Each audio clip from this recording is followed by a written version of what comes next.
On This Week in Murder, we pull back the curtain on a mastermind of manipulation long before he turned America's most haunted hotel into a house of horrors. Norman Baker was a vaudeville mentalist, a business tycoon, and a radio radical, but his most lucrative act, selling a fake cancer cure to the dying and turning a majestic resort into a living nightmare. This is the story of Norman Baker on This Week in Murder. Norman Baker was born November 27, 1882, as the eighth and last child of John and Frances Baker in Muscatine, Iowa. He was the son of a business mogul who owned Baker Manufacturing Company, the first sheet iron and boiling factory in Muscatine.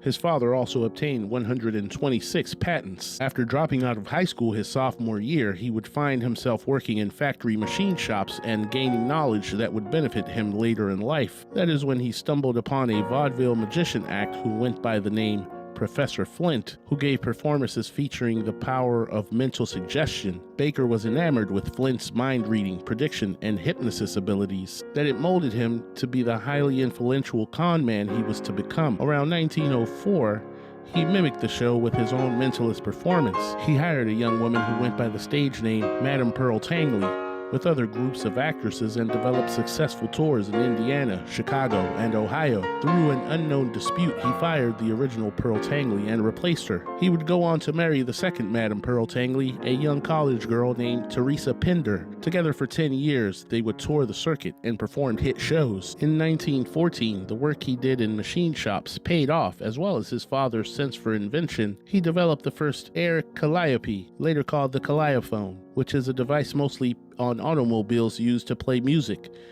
It used compressed air instead of steam. With Teresa knowing how to play piano, he thought of this idea to promote the vaudeville act. But carnivals and other businesses all wanted one for their own, and his product became very successful. He started building them out of a mule barn in Muscatine when the Muscatine Chamber of Commerce reportedly asked Mr. Baker to leave the vaudeville act and instead build calliopes out of a factory, and offered him a building to work out of. He divorced his wife in 1916, and the business began to flourish. In July of 1920, a fire destroyed his entire factory. The insurance company was partially bankrupt, so he wasn't able to receive a big payout. While overlooking the debris and wandering the town in devastation, he came across an artist who was tinting photographs. Baker paid the man to teach him how to tint as well as oil paint with still life.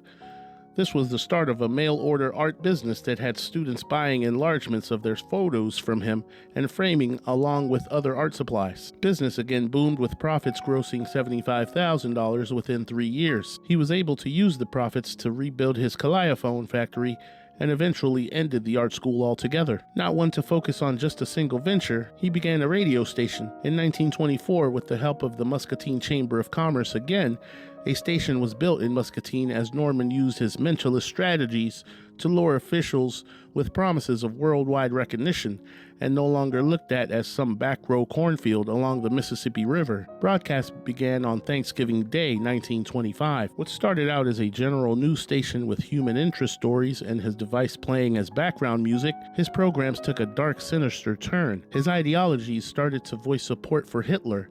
He denounced the American Medical Association and Wall Street. He illegally broadcasted at 10,000 watts when he was given a 500-watt limit, allowing him to broadcast to most of the country. His audience and popularity grew by the thousands. He started a magazine. But while Baker's popularity was growing as a radio personality, his next business venture was already in the works.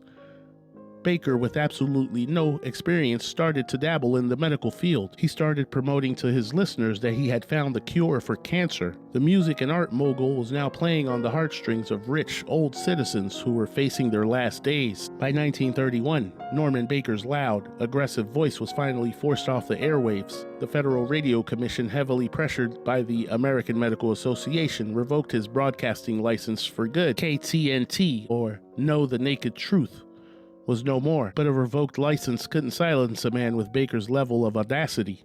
Before he ever set foot in Arkansas, Baker launched his medical deception right in his hometown of Muscatine, opening the Baker Institute. Armed with the showmanship he learned in vaudeville, Baker claimed that he had discovered a secret miracle formulation that could cure cancer without the knife, radium, or x-rays. His treatment? A toxic, agonizing concoction known as Formula 5, which consisted of alcohol, glycerol, carbolic acid, and a bizarre mixture of ground watermelon seeds, corn silk, and clover leaves.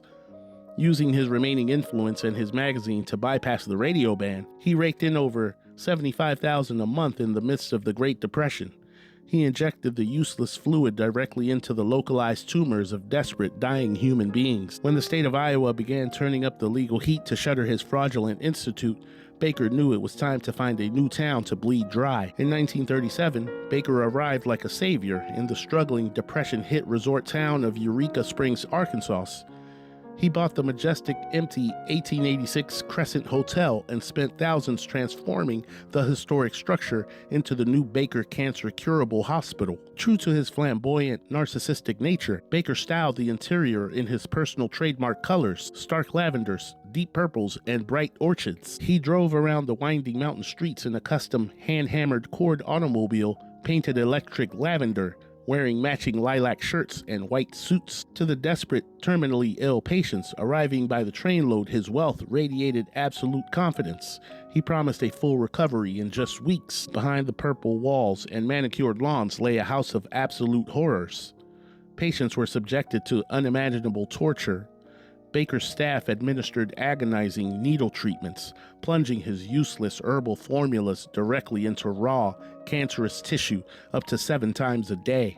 He forced patients onto severe, experimental dietary regimens, including his infamous soybean curd cookies, claiming it would heal them from the inside out. Worst of all, Baker prohibited the use of conventional pain management like morphine, leaving patients to scream in agony as their diseases progressed completely unchecked.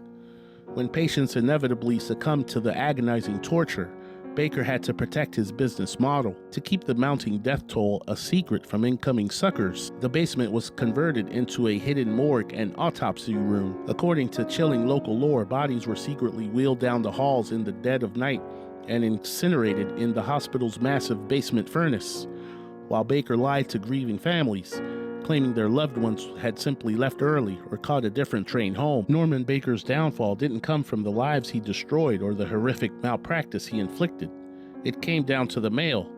Because he used federal postal routes to distribute his deceptive, predatory brochures across state lines, federal authorities finally nailed him. In 1940, Baker was convicted of mail fraud.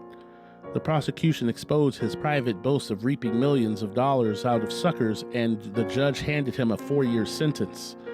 Baker served his time from March 1941 to July 1944 at the federal penitentiary in Leavenworth, Kansas. After his release, Baker attempted to restart his medical scam in Iowa, but the state blocked him in the interest of public safety.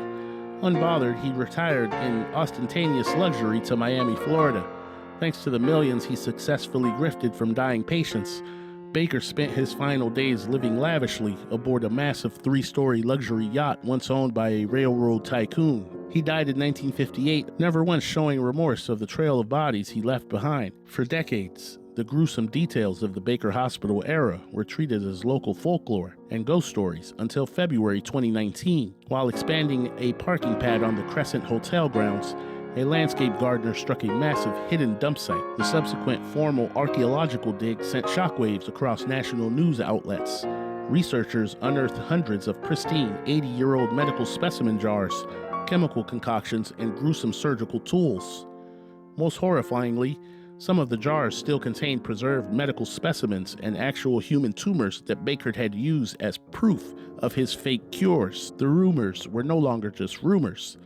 The physical evidence of Baker's cruelty was officially pulled from the earth. Today, the Crescent Hotel is widely considered America's most haunted hotel, and the spirit of Norman Baker is said to be anchored to the property he corrupted. Guests and paranormal investigators frequently report seeing a distinct apparition matching his description: a handsome man with a sharp jawline and slicked back hair, dressed in a vintage luxury suit, wandering near the basement morgue.